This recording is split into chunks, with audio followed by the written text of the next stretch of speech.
Chapter 4 The Vegetable Kingdom. After the wizard had wiped the dampness from his sword and taken it apart and put the pieces into their leathern case again, the man with the star ordered some of his people to carry the two halves of the sorcerer to the public gardens.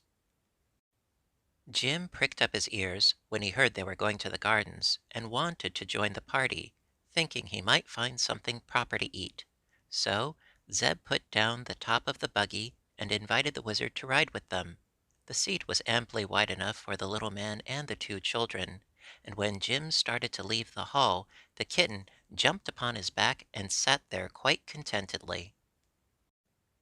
So the procession moved through the streets, the bearers of the sorcerer first, the prince next, then Jim drawing the buggy with the strangers inside of it, and last the crowd of vegetable people who had no hearts and could neither smile nor frown.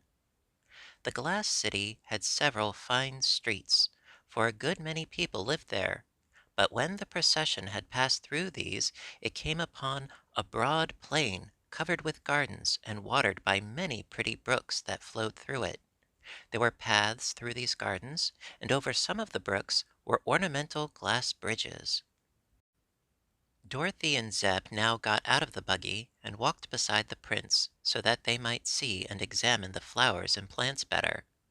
"Who built these lovely bridges?" asked the little girl. "No one built them," answered the man with the star. "They grow." "That's queer," she said. "Did the glass houses in your city grow too?" "Of course," he replied. "But it took a good many years for them to grow as large and fine as they are now. That is why we're so angry when a rain of stones comes to break our towers and crack our roofs." "Can't you mend them?" she inquired. "No, but they will grow together again, in time, and we must wait until they do." They first passed through many beautiful gardens of flowers which grew nearest the city, but Dorothy could hardly tell what kind of flowers they were, because the colors were constantly changing under the shifting lights of the six suns. A flower would be pink one second, white the next, then blue or yellow, and it was the same way when they came to the plants, which had broad leaves and grew close to the ground. When they passed over a field of grass, Jim immediately stretched down his head and began to nibble. "A nice country this is," he grumbled, "where a respectable horse has to eat pink grass." "It's violet," said the wizard, who was in the buggy. "Now it's blue," complained the horse. "As a matter of fact, I'm eating rainbow grass." "How does it taste?" asked the wizard. "Not bad at all," said Jim. "If they give me plenty of it, I'll not complain about its color." By this time the party had reached a freshly plowed field, and the prince said to Dorothy, "This is our planting ground." Several mangaboos came forward with glass spades and dug a hole in the ground. Then they put the two halves of the sorcerer into it and covered him up. After that, other people brought water from a brook and sprinkled the earth. "He will sprout very soon," said the prince, "and grow into a large bush, from which we shall in time be able to pick several very good sorcerers." "Do all of your people grow on bushes?" asked the boy. "Certainly," was the reply. "Do not all people grow upon bushes where you come from, on the outside of the earth?" "Not that I ever heard of." "How strange! But if you will come with me to one of our folk gardens, I will show you the way we grow in the land of the Mangaboos." It appeared that these odd people, while they were able to walk through the air with ease, usually moved upon the ground in the ordinary way. There were no stairs in their houses because they did not need them, but on a level surface they generally walked just as we do. The little party of strangers now followed the prince across a few more of the glass bridges and along several paths, until they came to a garden enclosed by a high hedge. Jim had refused to leave the field of grass where he was engaged in busily eating. So the wizard got out of the buggy and joined Zeb and Dorothy, and the kitten followed demurely at their heels. Inside of the hedge they came upon row after row of large and handsome plants with broad leaves gracefully curving until their points nearly reached the ground.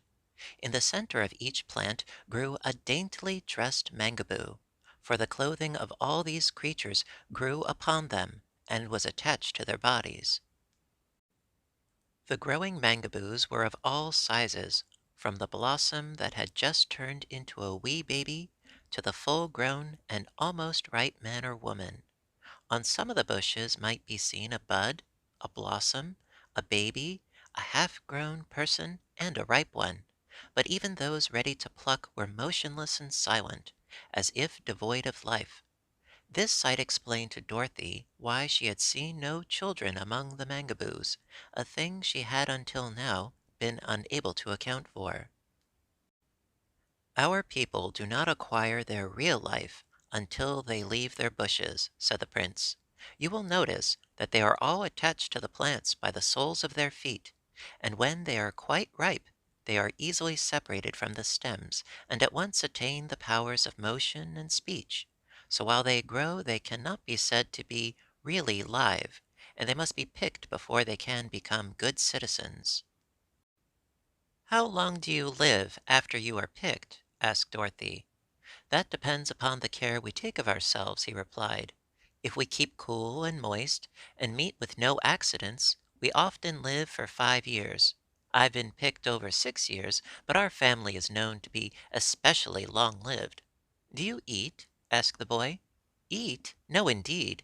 We are quite solid inside our bodies and have no need to eat, any more than does a potato. But the potatoes sometimes sprout, said Zeb. And sometimes we do, answered the prince. But that is considered a great misfortune, for then we must be planted at once. Where did you grow? Asked the wizard.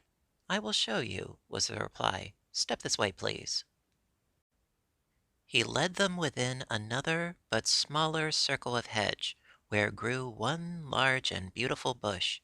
This, said he, is the royal bush of the mangaboos.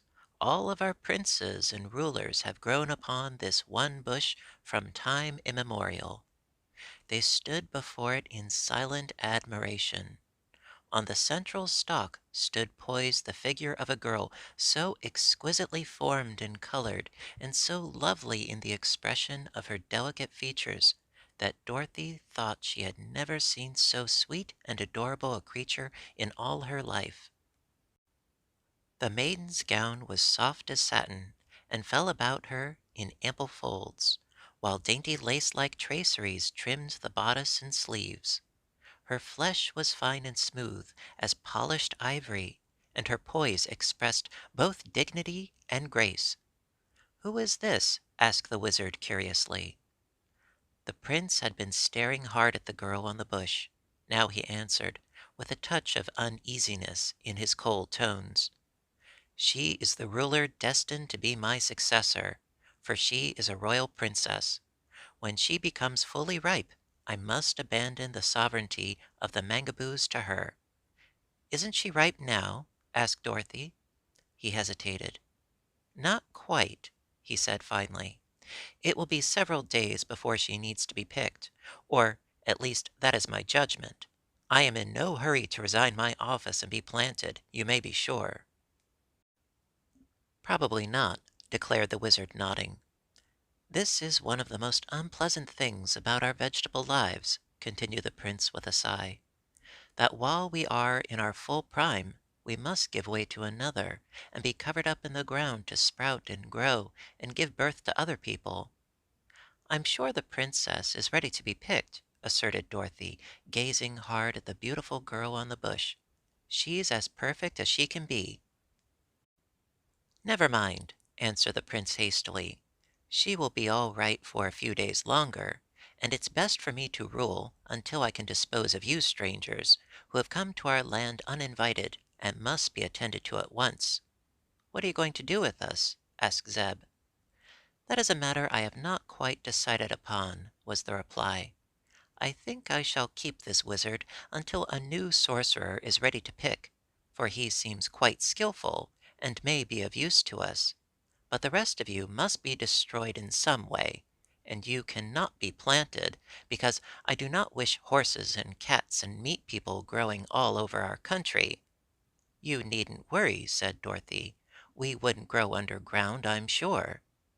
But why destroy my friends? Asked the little wizard. Why not let them live? They do not belong here, returned the prince. They have no right to be inside of the earth at all. We didn't ask to come down here, we fell, said Dorothy. That is no excuse, declared the prince coldly. The children looked at each other in perplexity, and the wizard sighed. Eureka rubbed her paw on her face and said in her soft, purring voice, "He won't need to destroy me, for if I don't get something to eat pretty soon, I shall starve to death, and so save him the trouble." "If he planted you, he might grow some cattails," suggested the wizard. "Oh, Eureka, perhaps we can find you some milkweeds to eat," said the boy. "Phoo!" snarled the kitten. "I wouldn't touch the nasty things." "You don't need milk, Eureka," remarked Dorothy. "You're big enough now you can eat any kind of food." "If I can get it," added Eureka. "I'm hungry myself," said Zeb, "but I noticed some strawberries growing in one of the gardens, and some melons in another place. These people don't eat such things, so perhaps on our way back they will let us get them." "Never mind your hunger," interrupted the prince. "I shall order you destroyed in a few minutes, so you will have no need to ruin our pretty melon vines and berry bushes. Follow me, please, to meet your doom."